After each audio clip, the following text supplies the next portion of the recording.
Alright guys, today we are going to be looking at the brand new Sage Mode HASHIRAMA that was recently just released on Global Naruto Blazing. Now, there was a little bit of controversy about this unit. When we first got the details around him, he was not as good as he is now. In case you guys aren't aware, there is kind of like a data miner, Nordax Blazing, who's able to get us info quite early oftentimes. And we actually saw what HASHIRAMA was capable of doing. This, of course, is the Sage Mode version of HASHIRAMA. And he was a little underwhelming. Now, when the card was actually released, there were some buffs to him. So let's go through everything that he's capable of doing. So, right off the bat, his dupe abilities. He reduces damage from one typing by 25%. So, if you take a look at it, like, you could bring him on any raid and he will basically be tanking damage. Now, here's the problem with this. I first heard Kabuki Sage say this, and like, he's absolutely right. Of all of these, the only one that the one you really want, the only one that really matters is this one at the bottom.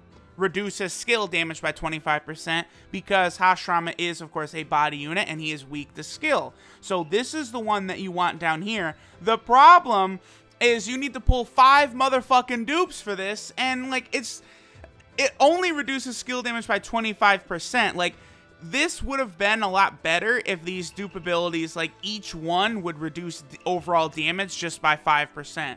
That probably would have been better. I don't know if Bandai thought that would make him too good or what, or they were really trying to trap people into pulling on this banner, I guess. I don't know, because I really do think these 6 paths Naruto and Sasuke are going to be redonkulous OP when they come out.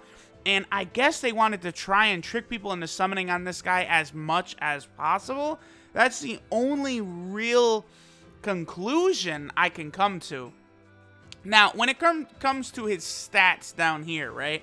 He does have pretty good stats. Like, he is a long-range unit, and his health will get up to 2106. Like, that's very nice. And then, of course, his strength will be 1426, which is more than enough to do big-time damage, especially once we actually move on to what he's capable of doing with his jutsus. Now, looking at his skills, this is exactly what you want to see. No matter where HASHIRAMA is on the field, he is going to be healing the shit out of you, which is really nice. 200 health buddy healing, 150 to 200 depending on how close you are. Field skill, really powerful. Like, units that have that, you can always find a spot to put them on the team. Then his jutsus, there's a lot to talk about here. Now, he does have the ideal 4 to 8 chakra cost, which is nice. The first one is his wooden dragon jutsu. 6 times attack towards all enemies in range, 60% chance of health recovery ceiling, and or attack reduction for 4 turns each.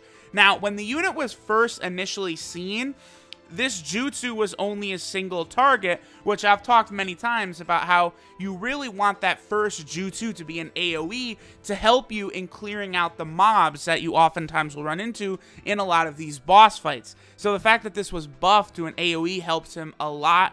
Now, the health recovery, I don't think that's not really a big factor, but the attack reduction is not bad, and 60% chance is good. I believe his ultimate jutsu, the chance went up. I believe the chance for the attack reduction or recovery ceiling on his first jutsu, that might have been what it was before. Now, his ultimate, the Sage Art Wood Style Shinsu Senju, which of course is the 1,000 hand, the wooden statue. Now, the fact that it's 15 times, that's a big motherfucking multiplier, obviously. And it's an AoE, and it's vast range, too. That shit covers up nearly the entire screen, as we'll see in a second here. And then 50% chance of jutsu ceiling for 6 turns, and or immobilization for 2 turns each. So now that's pretty good, because it's a 50% chance you could do some jutsu ceiling or immobilization. Both of those are really helpful. I believe that percent chance was buffed. So HASHIRAMA overall just does a lot of things really well. The last thing I guess I should add is that the lowest cost you can get this unit down to is 40.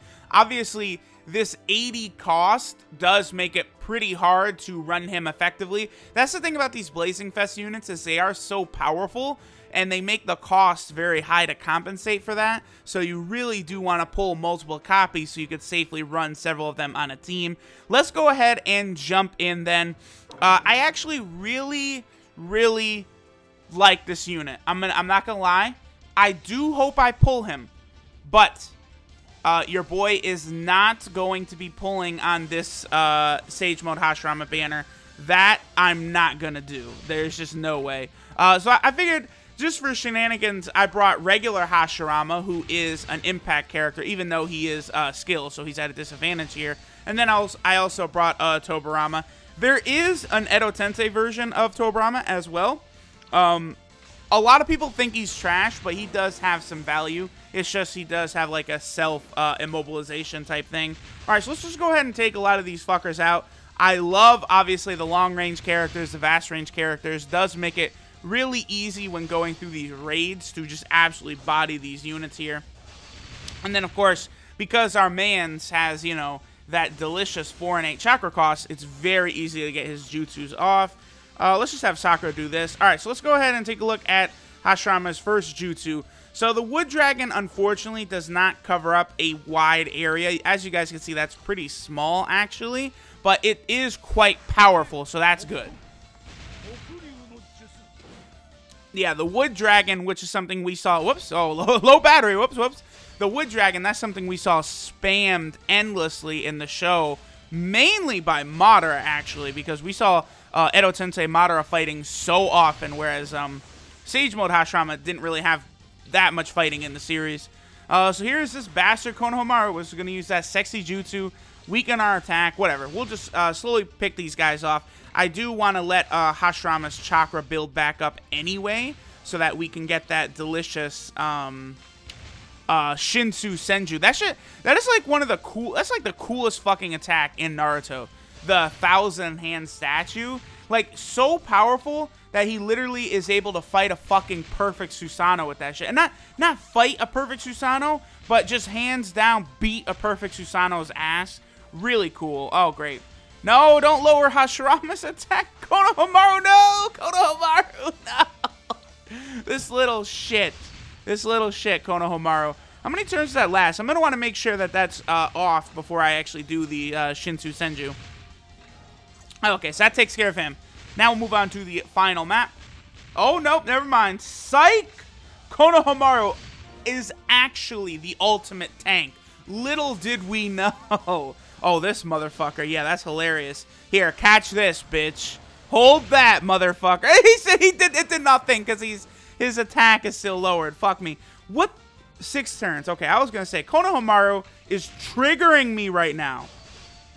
Ugh. Yeah, this is what I've said a million times.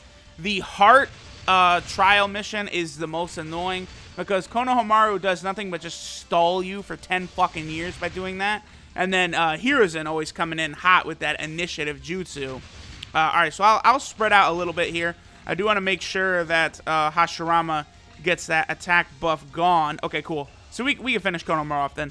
I want to make sure that attack buff is gone before I actually hit Hiruzen, because I want to see the maximum damage. I guess I could bring the sexy jutsu Naruto in here to raise the amount of damage I do as well. That's something I could do. I actually do want to do just a straight up showcase for that unit, the sexy jutsu Naruto, because that is a Phantom Castle unit. I have been talking a lot about those recently. We'll go ahead and have our Hashirama just go ahead and do that. Yeah, that old skill Hashirama, not the greatest unit, unfortunately. And, alright, so here, let's go ahead and do the Shinsu Senju. Look at that range. It is so easy to catch not just the boss, but, like, any fucking jobbers that are all over the place. Oh, catch these hands, boy! Yo, that is badass. 30K, I'ma take it. That's not bad, that's not bad. So, yeah, overall, see, here's the thing. If this was just like a normal like time. Like if it was just like a normal time period, I would say definitely pull for Sage Mode Hashirama. But because we're in like the Naruto Blazing, they're so stupid the way they spaced out this anniversary the way they did. If they were smart, it would have been like a week-long thing. Like, it could be a month-long event, but like all the good shit should be focused on like one core week in the month, kind of like how Dokkan did it, so that hype doesn't die. Because it's kind of like, okay, the first anniversary is here, but like, you know, we want like Naruto and Sasuke, and like the new logo, the title is of, you know, Six Paths Naruto and Sasuke. It's like, hello. So because Rinnegan Sasuke and Six Paths Naruto are literally about to come out, I would recommend skipping Sage Mode Hashirama. And the other thing is, Hashirama will like 99% chance be on Naruto and Sasuke's banners. He won't be featured, but he'll be in there, so you do have a chance to pull him. So all in all, I would say he's an amazing unit, but definitely wait. I mean, wait. You want to go for Rinnegan Sasuke. You want to go for Six Paths Naruto. We don't know what they do yet, but I would bet that they're better than Sage Mode Hashirama. But all right, guys. Have a good one.